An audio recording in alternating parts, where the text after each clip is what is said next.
So The Last of Us episode 4 has dropped and I'm here with my review for you. But there will be spoilers here, so if that's not for you and you haven't watched it yet, jump off, come back after. So let's get into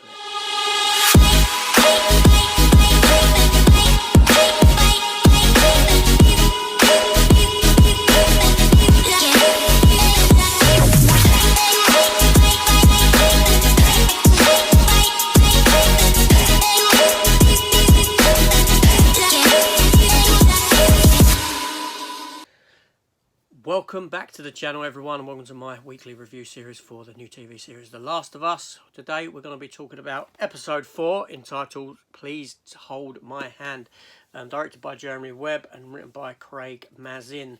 Now, I will say before I continue any further, if this is your first time visiting and looking at a review of mine, I don't know the game for this programme. I've never played the game. I've got no knowledge of that source material. So to me, this is just a TV show. So any game to film to game comparisons won't be drawn or anything that they do different because I don't know. There will be spoilers in this review, like I said, so please bear that in mind. So let's get started with this story here. So we catch up with Joel and Ellie and they're travelling through Missouri on their way to Wyoming. They take a shortcut through the ruins of Kansas City where they get ambushed by bandits. Joel kills 2 of them, but a third manages to overpower and nearly strangle him to death before Ellie saves him by shooting the man with her gun, the gun that she picked up in the previous episode.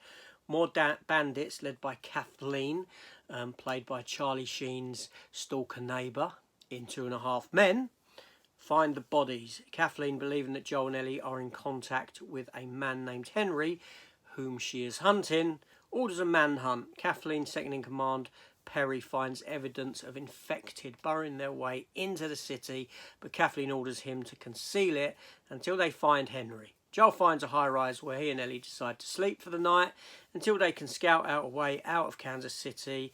They awake to find Henry and his brother Sam holding them at gunpoint. Yes, so there you go. There's a breakdown of the story of the episode. So this episode here, it's an episode of 2 halves. The first half of the story continues the story of Joel and Ellie, and they're on the road and you see them sort of bonding more so than what we have seen in the last few episodes. The first episode was very much a setup, followed into the second episode with a sort of setup and a lot going on. We slowed it down for the third episode with a very personal story of the 2 individuals that have really got not much to do with the main narrative, and here we catch up with Joe and Ellie. And the first half of this episode is slower paced and it's all character driven, and it's about them coming together, them bonding, them forming a relationship, coming to some understandings, and this sort of thing. We have a little sort of jokey time between Ellie and him where she's reading him jokes out of this book. And then we move into the stuff in the city where we are now introduced to these other individuals. It's nice to have the threat of other humans at play as opposed to the sort of undead that we get in this series. They don't play a part in this episode at all. In fact, we don't see none of them beyond the potential of them burrowing into the city, like I said, where you can see the ground moving and this sort of a thing, which is great. I mean, I like the concept of that, of them burrowing, in the fact that, you know, they essentially plant life, aren't they? Do you know what I mean? They come from these spores out of the ground and from these with the root systems and all this. So the burrowing thing, there's a certain sort of almost alien element to that I quite like the concept of that these things burrow, that they keep that sort of maybe plant mentality, that sort of flora kind of basis in their system. Very clever, very clever. We don't see them, but there we go. The group of people are all pretty much, these villains are all pretty much nameless. Should I call them villains? I don't know. I don't know how this goes in the game with this character of Kathleen. I'm assuming that she is from the game. It might be someone that they form ties with later on. I don't know. But she isn't an imposing individual. She isn't an actress that comes across as should be feared or anything like this. We see a darker side to her. We see her kill Doctor when she realises that he has no worth and all this sort of a thing. We don't see it. The death of him is off screen, but do you know what I mean? She does that, but you don't get this sort of sense of she's a nasty, evil individual, or even that she's anyone to be feared in command of these people. But there we go.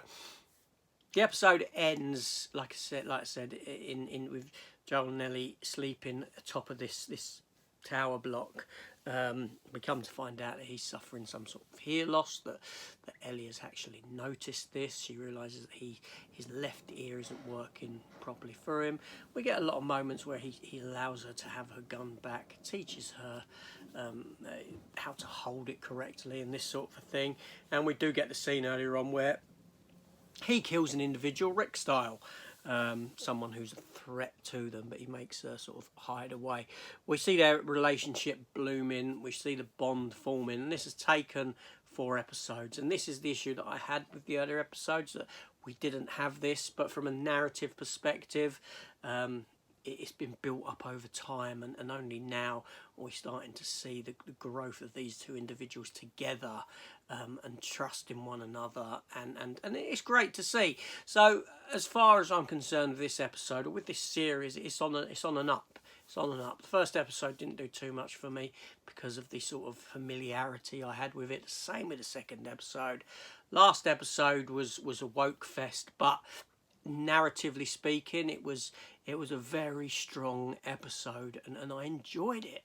And then this episode keeps that strength going, and it does elevate it somewhat more. The scenery looks nice, the special effects look nice when they're driving through the countryside with all the abandoned vehicles, with the growth overtaking, and you know, coming into the city, and the look of the city, it all looks fabulous, it all looks expensive, the money's all there up on the screen.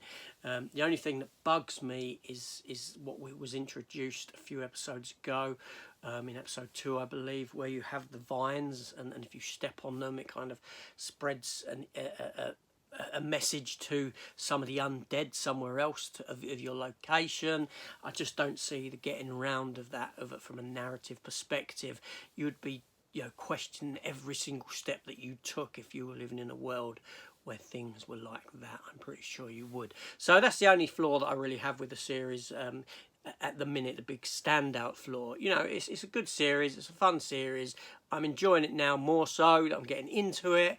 The familiarity is there with it. That is a slight issue for me. But beyond that, thumbs up. Good stuff. Anyway, so that's it. That's my talk about this one. Did you enjoy this episode? Didn't you enjoy this episode? That's what the comments are for down below, for you to tell me what you think about it. Same opinion, different opinion. I love to hear a different opinion. You know, do it in a friendly way and all that, have a little bit of banter. You know, it's all art is subjective, things are different, we'll have different opinions on things. So let me know if this series is working for you. If it isn't working for you, do you like Pedro Pascal? What do you think of him as an actor? Yeah, anything you want to talk about, use that down below. I'm in the comments. Let's not go there. This is AJ. See you on the next one. Take care and goodbye.